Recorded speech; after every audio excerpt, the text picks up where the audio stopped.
Hey everyone, welcome to a 6.67 Dota analysis done by Luminous, and I originally wasn't going to plan on doing one, but since I got a lot of requests.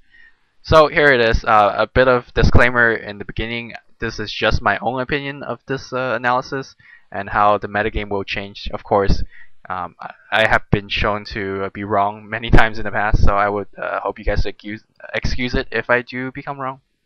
But of course, I have thought about this a lot, and I've done a lot of playtesting and everything. So I will give it to you guys as accurate as possible. So without further ado, let's get on the 6.67 competitive analysis. So the first thing that really popped out to me is more options of support and ganks. And really, I'm not sure about you guys, but I'm tired of seeing like the same Crystal Maiden Venge line being the three dominant picks of the support Warbitch ganks. And really, I think there are a huge pool where there are better or not better heroes, but it makes games more interesting to watch, to cast, if we throw other heroes in it. And the two heroes that really pops out is a THD plus 2 armor. THD right now, I think his starting armor is 0. Now the 2 armor and the extra mix harassing and counter harassing extremely effective. Although his range is only 400, however he has a slow and a stun right in the beginning, really long range AoEs, large range AoE. So and his effectiveness doesn't decrease in teamfight later on as well. With his ultimate doing a lot of crowd control, and of course Joe Breath and ice spam is just really crazy. So hoping for THD coming back into competitive game. Used to be really good, not a bad babysitter in my opinion. His range could get a little bit help, but of course I think THD you will see him more and more. And the other thing is Lina. Lina, his cooldown on the Light Strike Array has gone down to 8 seconds, makes it quite spammable. And with the Fiery Soul buff, well, it's only attack speed buff, but especially the movement speed, if you play a Crystal Maiden, a Line, or a Venge, you know how slow they move. Usually, after you get off your stun and your nuke, you're pretty much dead, or you can't catch up to your opponent because you're just that slow. Generally, when they have treads or phase boots, and most of the time you only have boots of speed, you're not gonna catch up. And with Lina Fiery Soul, with your spammable spells, you do have really spammable spells with Dragon Slave and Light Strike Array. Your Fiery Soul is gonna take you to the next level in terms of catching up and landing a lot of nukes and landing a lot of stuns.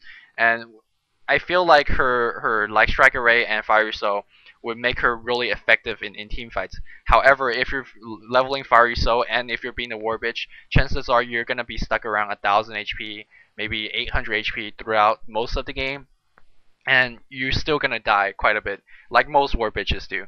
But I think Lina will get a lot more playing. Again, she lanes really well with things that are really common in this era, such as the Sang King, such as the Sven. So, and she has the 600 attack range. She has pretty high starting damage. So hopefully we're gonna see more of Lina. She's one of my favorite heroes to play. So I played her a lot in the recent change, and she moves like a demon just with boots of speed and Fiery Soul. So lets you effectively drop down nukes and a lot of stuff. So hopefully Lina will come back. And the final thing, addition to the ganks and support, really it's more so of ganks, is Tiny. Tiny's ultimate bonus, you already see Tiny a lot nowadays. A really good ganker. That 7-second toss makes things really interesting, whether it's tossing Tiny back, tossing techies in, or blinking in and tossing the enemy out. The movement speed bonus from his ultimate makes him just a speedier demon, and a little bit of speed always help. So not too big of that. Tiny is already pretty effective in the scene. This will just make him pick more and more, and I think that's a good thing. It's tired of seeing the same old gankers. I'm not sure about you guys. The second thing I want to point out is that the buff to team fight and pushing. Just a couple of heroes I want to point out is a specific Dirge. His Tombstone HP increase might get him a bit more popular. Not sure how effective he will be in team fight because it does require a bit of positioning. But however, if you get that tomb down with that 800 HP, moderate armor, and the fact that you can still heal it, really effective team fight. Just cancels a lot of daggers, just interrupts and just like cancels earn. A lot of stuff it could be done with a good Dirge player. However, I'm still waiting for that old buff that it has, which was the ability to TP into your Tombstone. Not sure if Ice Rock will bring it back, but the fact that Dirge getting ganked in the middle forest, you drop your Tombstone and two teammates TP in was really cool fact to watch. But That was just me, just me being fanboy and whatnot. Buff to AoE slash team fight pushing is the Veno. Veno ulti buff I feel was pretty necessary. You could see Veno not being picked that much or at all. Veno is one of the best roamer out there, just dropping ganks on side lanes, and once he hits level 6, he's not extremely burst. However, he in long team fights, which is not really rare in Dota these days, or really common, excuse me. Yeah, Veno has a small buff, but really not that much. And of course, Zeus static range buff actually means a lot more. 800 to 900 range makes Zeus even more dangerous in canceling dagger. In the last game I commentated with Nebula, Zeus using it as a specialist in canceling daggers. So he's really more effective with that static, hits even more range, and it's just a bit shorter than the dagger range, which is really important. So, and especially late game procs with that static aura with Zeus really makes him important. He deals quite a bit of damage even as a late game intel hero. So look forward to Zeus to be picking against more dagger oriented teams and dagger initiation teams. And finally, I want to push out Leshrac. Fits really well like Lina in many of the current strategies with Sand King, with Sven. And the thing is, he pushes like a demon. His ultimate, his lightning, chain lightning, whatever is called. Split Earth also got a range buff, and Diabolic Edict cooldown. Diabolic Edict, one of the best heroes to take down towers. So I mean, really one of the heroes I'm really looking forward to come back. He has a really nice attack range. He does have he suffer a bit in a lower HP. However, is one of those heroes that could still hold his own in late game as an intel hero, much like Zeus, much as something like Lina. So really, we could see the Ice Frog bringing back the stronger mid game, late game intels, and hopefully we can see more of that. Again, tired of the same heroes being banned and picked.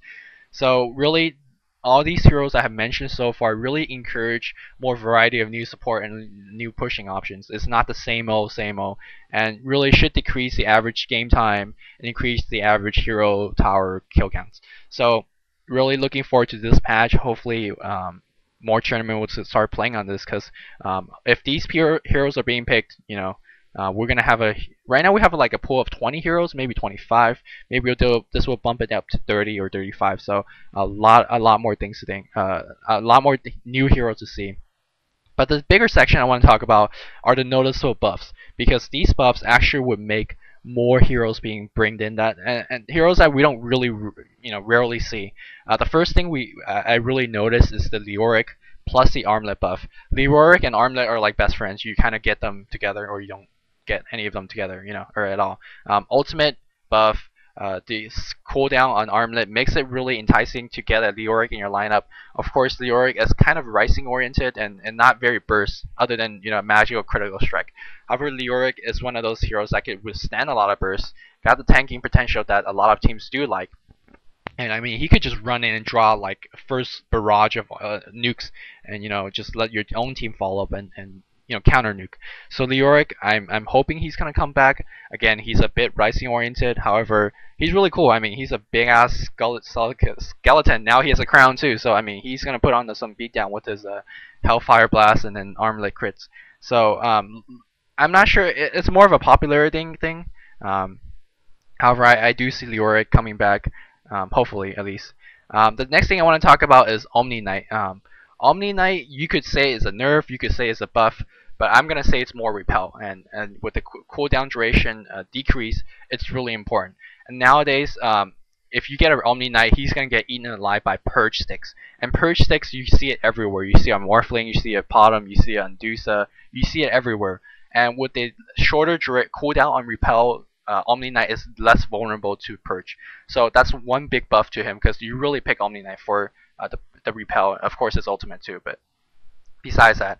And secondly, repel's mana cost has decreased drastically down to 50. We all know Omni Knight is really heavy mana dependent, and being that getting a heavy buff there means you cast more spells. And I'm not sure about you, but when I play Omni Knight, there's a lot of times in team fights where I go like, fuck, I don't have mana for Guardian Angel, I don't have mana for that second purification. It just really hurts. But now every little bit helps. And with the new mana items I'm going to talk about later, the Soul Ring. It really helps Omni Knight to get more competitive level. And in terms of a burst metagame that we're in right now, Omni Knight really helps. Burst physical damage is completely taken away. Burst, spell damage is pretty much negated by Purification and Repel. So he's really a good hero if in the right hand. However, the current Repel the new Repel makes him a lot harder to play. You can't just throw it on any hero just and hope it works, because the duration is a bit shorter. I think max is only 12 seconds. So you really need Omni Knight in a skill player's hand. You can't just war bitch, go play Omni Knight. He's hard. He's one of the hardest support heroes to play in my opinion, because he's melee, he has no mana, and you get bitched on if your teammates die. So